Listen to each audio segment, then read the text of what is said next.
I saw in the presentation last week that a really high percentage of whitebark pine across its range from Canada down into the U.S. Has been affected and has died out. A majority, actually, of the trees. Is it that bad in the greater Yellowstone ecosystem? Well, in that presentation that we listened to, they discussed that 90% of whitebark pine across its range was dead.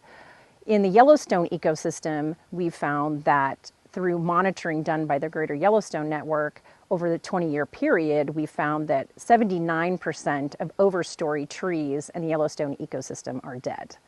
And 34% of those trees are infected with white pine blister rust. And we've had mountain pine beetle attacks occur south of the Yellowstone ecosystem in 2001, 2002, and this year. So those are the stressors we're seeing in this ecosystem with respect to the context of, its range. Can the whitebark pine survive in this ecosystem without intervention? I don't think we're willing to wait to let that happen. And whitebark pine restoration and recovery is a long-term process. So, the trees that I help restore and my partners and, other agencies and tribes help restore are trees that my grandchildren and their grandchildren will be sitting underneath. So it's a long-term commitment. And so there are things that we can do to help facilitate whitebark pine recovery and just not leave it up to the whims of climate change and other stressors. I saw in the film the planting effort, the replanting effort, and how long it takes, about 5 years before you get a tree that you can actually replant in the habitat. Why do you think that stands a chance of working? Well, I know it stands a chance of working because other parks and other forests and other agencies and tribes have successfully done it. So that gives me hope. There are other methods besides planting seedlings, like you said, that is a longer involved process that help restore whitebark pine. For example, in early September, Yellowstone worked with American Forests.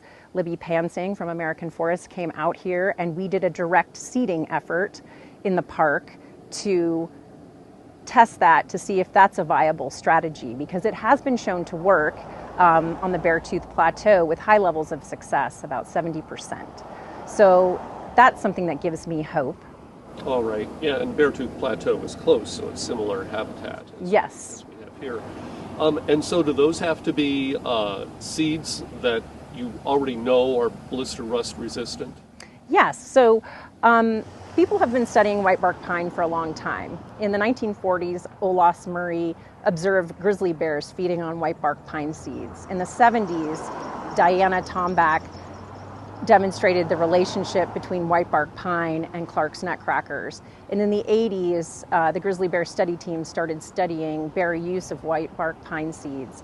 And in the early 2000s, the Greater Yellowstone Coordinating Committee, which consists of the Forest Service, Park Service, Fish and Wildlife Service, and the BLM, committed to studying whitebark pine. And they've been doing monitoring for 20 years. And the Greater Yellowstone Network does that monitoring. And through that monitoring, that's how we know we have a 79% mortality of overstory trees and a 34% blister rust infection rate. And so we have a lot of data now on whitebark pine to better understand what the stressors and challenges are in this ecosystem.